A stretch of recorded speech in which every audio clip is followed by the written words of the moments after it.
Hey Falcon Nation, voice of the Falcons, Mike Rickert, here with women's basketball coach Joya Whittington at Women's Basketball Media Day. You got it. I nailed it that you time. Did, Perfect. When we're sitting up here at the Perch in the Student Union, you will have fans this year. So how is that going to be, like, just explain the difference between not having fans and then having fans? It's the energy. You know, we scrimmaged Saturday, and a couple of football guys came down, a couple of the basketball guys were here, some of the family members came, and as soon as we started making shots, the energy changed, and we took the game over. Right. So I think we're really excited to just have that energy back in the gym. Good, good. And how has energy been practice-wise? We know that you always bring it, right? Energy, you know, as far as, you know, your coaching style and stuff, but how has the team energy been, you know, at practice since the start of the season? I would say, for the most part, really good. Yeah. I think that we're just trying a different strategy this year. What I've learned post-COVID is to do everything you can to keep everybody really healthy and having a lot of fun. Right. And then you can really get a lot out of practice. Good. And you know that's hard for me. Yes. So I'm really trying to strategize and strategically schedule our days off. I'm trying not to get to 2-hour practices. Okay. And we're having a lot more success. Good. They're fresher. Right. And we're trying to get to March. So. Awesome. Yeah.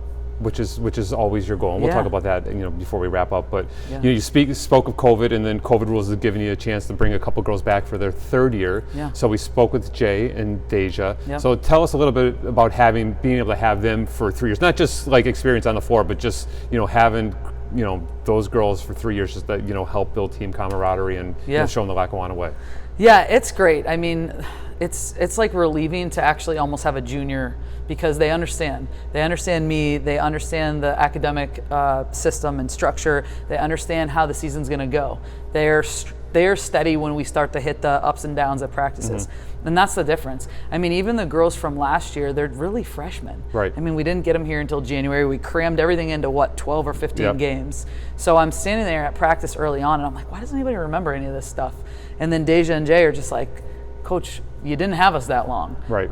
So it is nice to have that presence. And they're both, they just get it, you know, and that makes a big difference. Right. And it's just like I said, I know staff is always important, but you know, having them too, whether they're on the floor or, you know, not in the game at the time, you know, they bring having that consistency, leadership. right? Like they can do something that a freshman can't.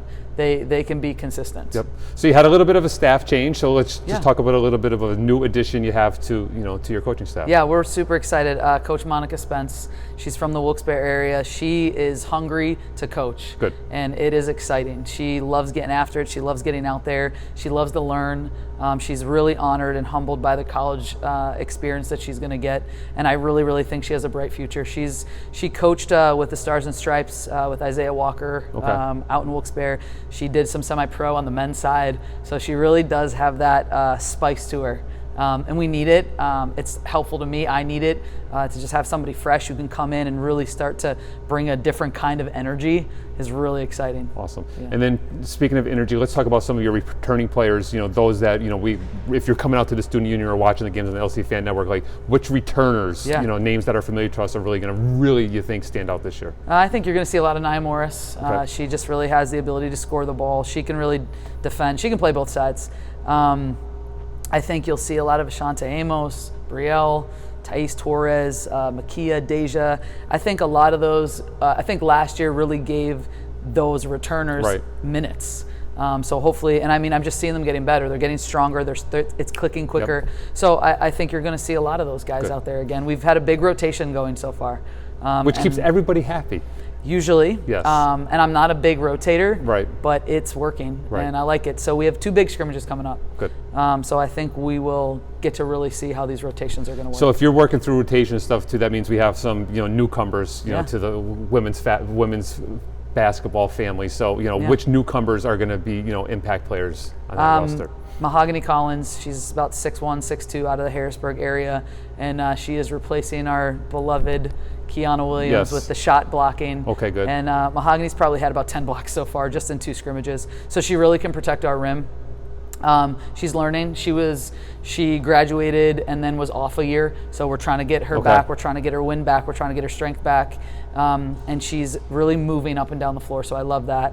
I think Nye Jackson is a guard out of the same area, and she really does have the ability to bring another level of speed, of shooting, slashing to the basket. She's got some length, so it's nice because Right. a lot of our returners don't have the length that some of our freshmen have. Okay, awesome.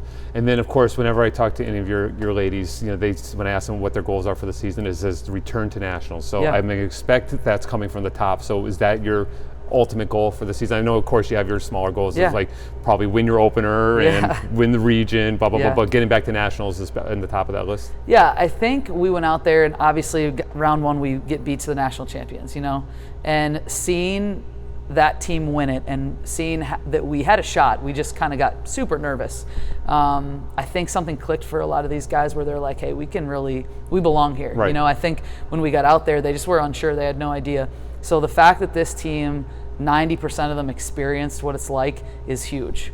But it's not easy. Like that conference schedule is up and down, but as soon as you hit the region playoffs and as soon as you hit districts, you really gotta be ready. Yep. So that's really the goal. Let's get through that. Yeah, exactly. So, and then before I let you go, I do have to ask you a question about how great is my basketball officiating, because I had the pleasure of doing maybe 3 of your inter-squad scrimmages early on in the season. So best? how good am I as an official? I love that you were able to control the tempo, right? As soon as somebody got out of control and thought they were going to give Coach Rickert a little bit of attitude, you nipped I had to put my foot down. Yeah, and I love that. For 1 second, I had to pretend I was talking to my son. I know. Yeah. For 1 second, I just envisioned, especially with the women. Yes, so it's tough. So I envisioned 10 of my kids out there. And you didn't have any problems. There was no problem at all. And then after that, everything was fine. But I had fun doing that. And by the way, I am the best official in my family. Yeah. You can let your cousin know. Just for the record, I've seen him 3 times already. Yeah. We only had 2 scrimmages. So. Yeah, so it's more than enough. So